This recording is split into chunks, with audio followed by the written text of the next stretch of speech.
We're now going to move on to the first of the awards presentations. This is now the winner of the Bedford Prize.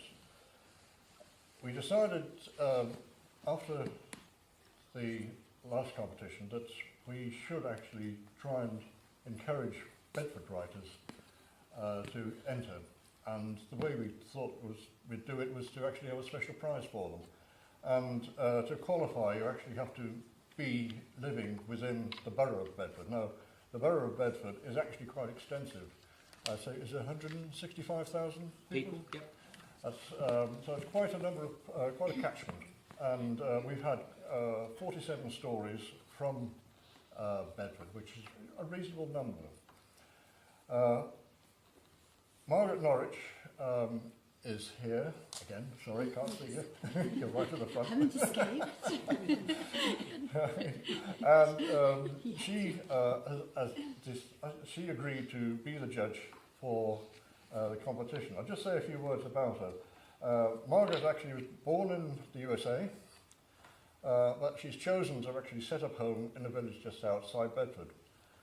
But it's very much within the Bedford borough.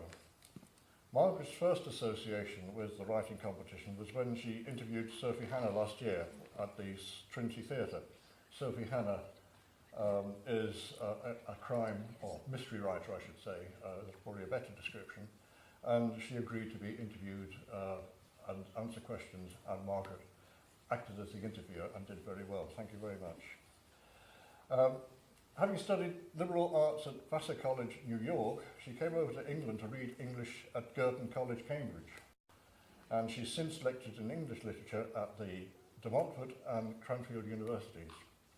So with this background, I think there's no doubt about her eligibility to be able to judge the Bedford stories.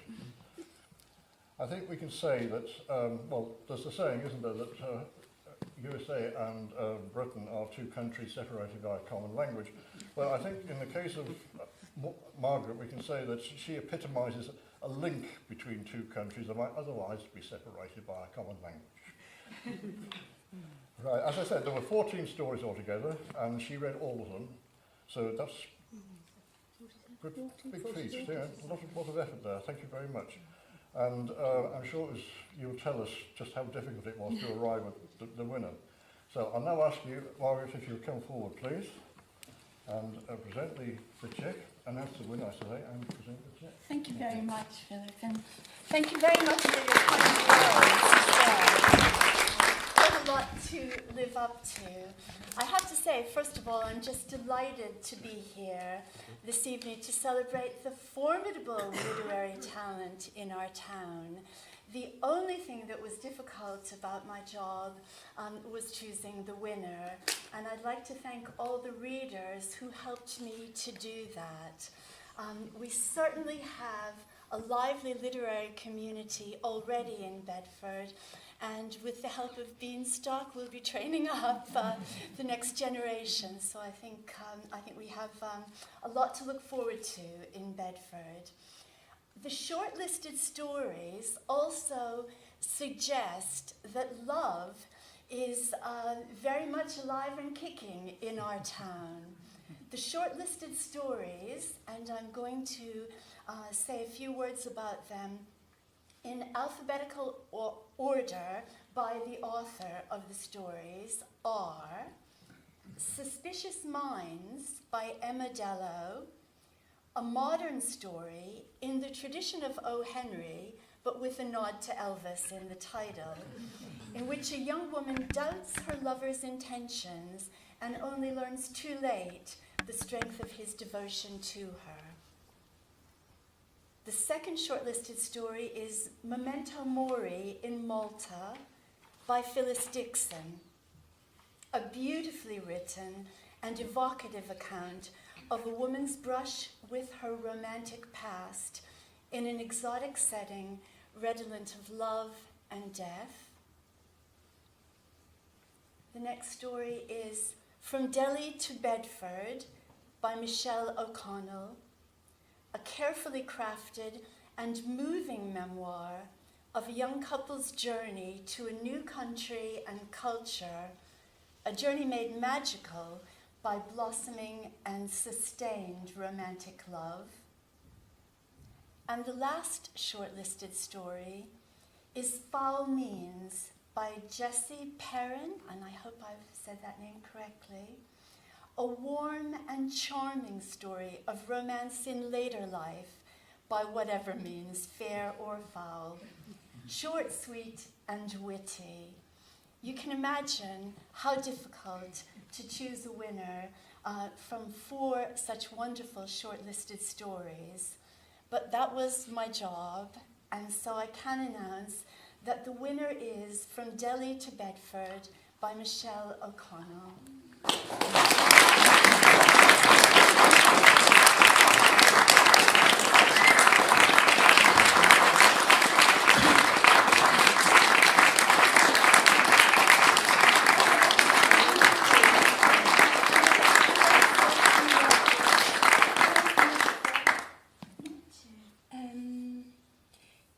Yes, I heard a joke today, and so I a thought joke is good.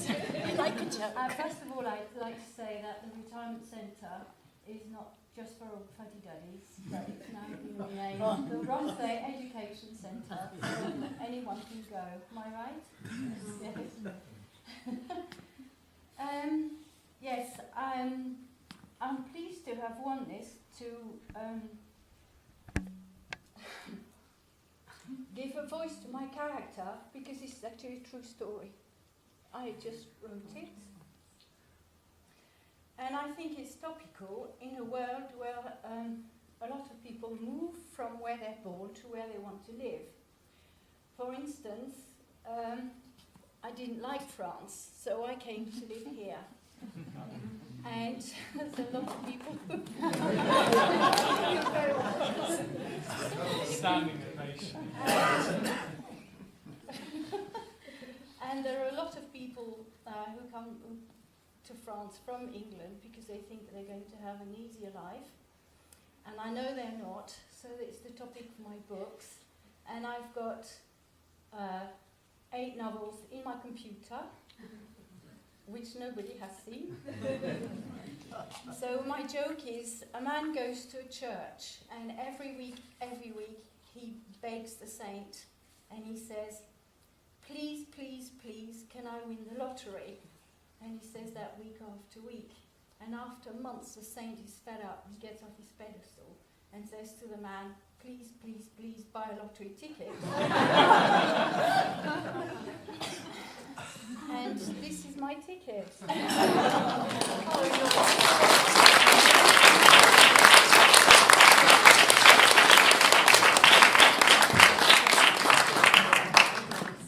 I'm sure you can't wait now for me to read the story to you with that taster.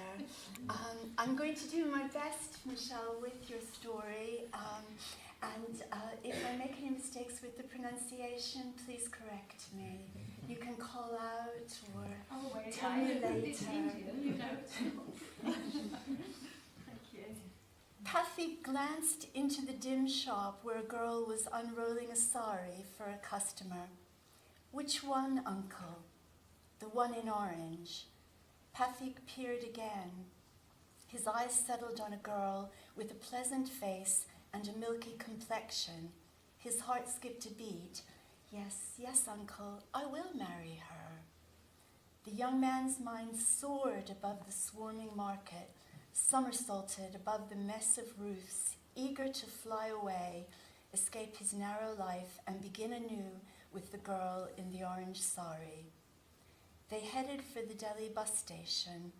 A cow barring their way, his uncle turned to him and lifted a hand.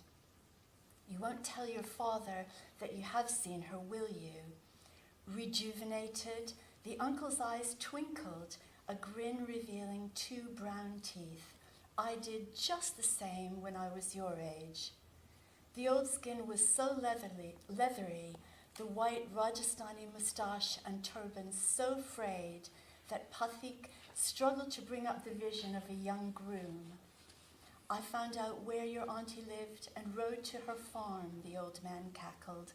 I peeped over the wall and saw her sitting with her sisters. His yellow eyes misted over. That was the day I fell in love with her. Love. PR. The magical word, thank you, Michelle. The magical word of films and songs. Pathik glanced back at the shop. Was he in love? His heart was beating rather fast, it was true, but how could it be? He had been told that it would take months, years even, until a man loved his wife. And yet, oh yes, I was smitten. After we were married, the army sent me to the Punjab. I wrote to her every day. I even sent her poems. Pathik tripped over a legless beggar who had wheeled himself under his feet. Beggars are a disgrace, said the old man. It's about time Mrs. Gandhi got rid of them. That day, Mrs. Gandhi's government was the least of Pathik's concerns. Uncle, does the girl in the orange sari know of my plans? Her name is Kalyani. Kalyani. The sound trickled on Pathik's tongue like honey. Has Kalyani been told that I intend for us to leave India? Certainly, women always spend the first few months of their married lives crying for their mother. What would you do in England with a wife who cries all the time? Don't worry, she's agreed to follow you. Really? Pathik was puzzled. But why England, Pathik? Why? Insisted the old man as they reached the bus station. When we've had such trouble getting rid of the English. Stay here in Gurgaon.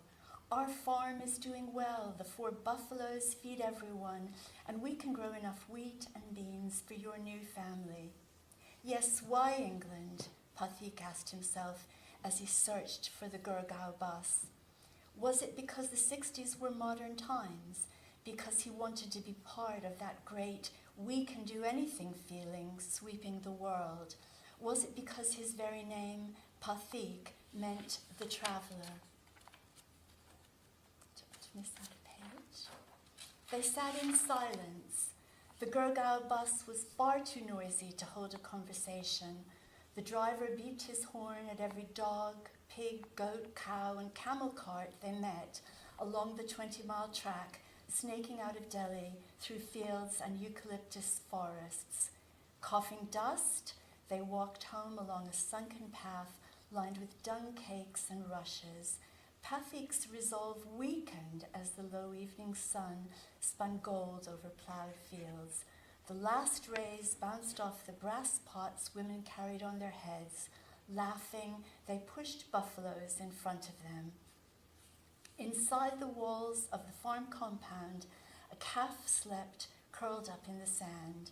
Under a thatched shelter, servants busied themselves grinding wheat for that night's chapatis. A scent of cumin and coriander floated out of the house. Walking past the kitchen window, women's chatter greeted the 2 men. An auspicious date had already been chosen for the wedding. Pathik trusted his parents' choice. His elder brother Badri and his wife were happy together. Watching his 2 nephews, playing with the calf as he and Badri had done, Pathik knew he was expected to plough the same furrow as his ancestors. Not him. He wanted more.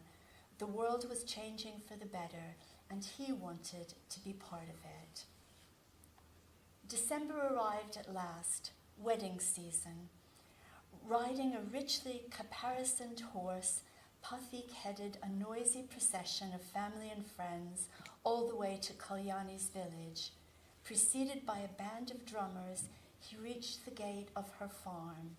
At last, kneeling on the dais, light-headed after 3 days of purification in the Shiva temple, he watched Kalyani come to him step by slow step, resplendent in red and gold, under an arch of flowers held above her by her sisters. She settled next to him, lifted her veil and smiled. Her eyes sparkled. Choked with emotion, he forgot to smile back. Dawn was just rising when Kalyani accomplished the last rite. Holding on to Pathik's coat, she took seven steps along a small fire, around a small fire even, following him as she would do in life, like the two wheels of a cart, the priest had said. Pathik could not wait to be with his young bride, but according to custom, it was only on the second night that, alone in the nuptial chamber, Pathik drew the heavy bolt across the door, turned to his wife, and asked the question which had puzzled him for so long. Kalyani, why did you agree to come with me to England? Crouching against the bedstead, like a doe before the kill, Kalyani didn't answer.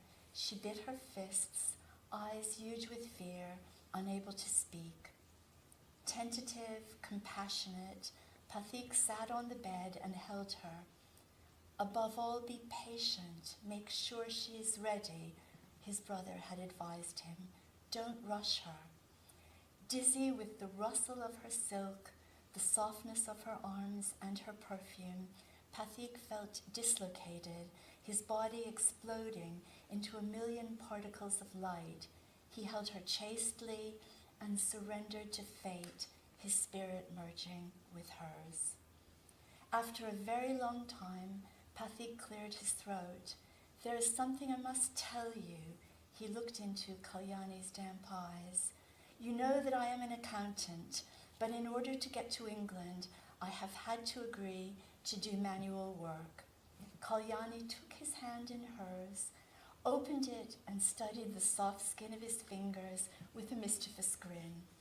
Pathik added quickly, I do help with the harvest. I'm quite strong. She kissed each of his fingers in turn. What do you think you will have to do? They build cars over there on assembly lines. He lowered his eyes. I don't know, actually. I'm a bit scared. Kalyani's hand tightened over his.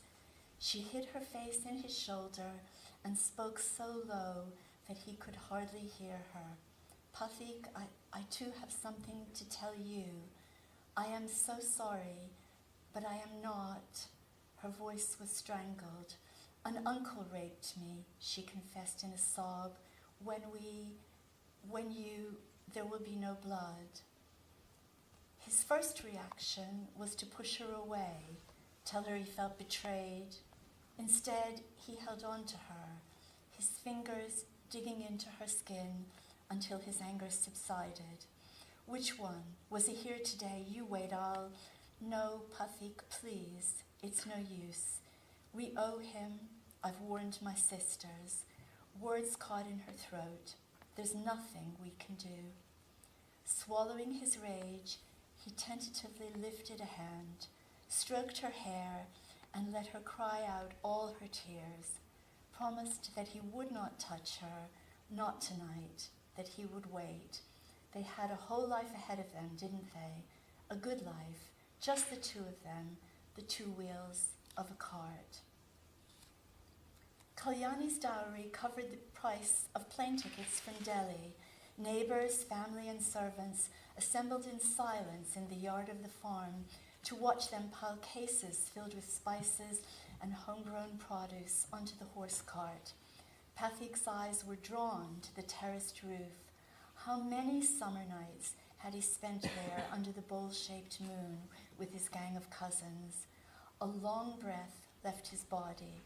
It was time to carve out his own destiny. Small brown faces were watching him from the parapet.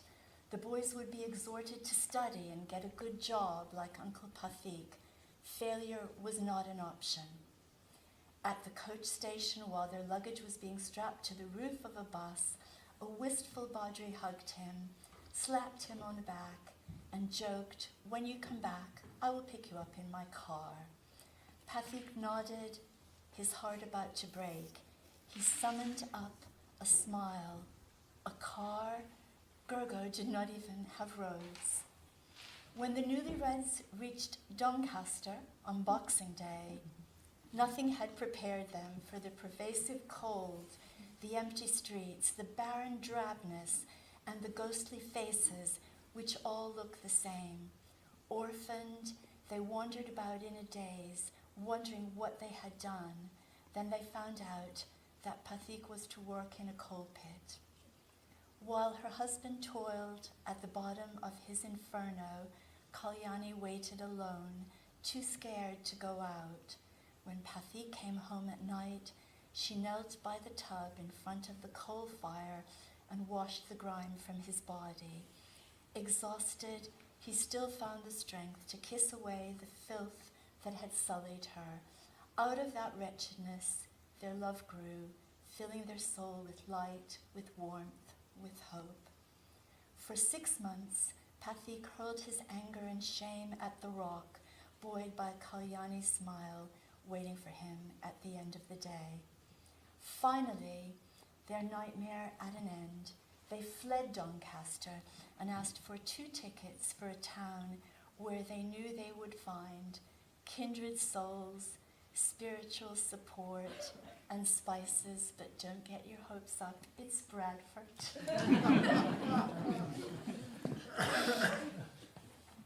But Lord Shiva had other plans.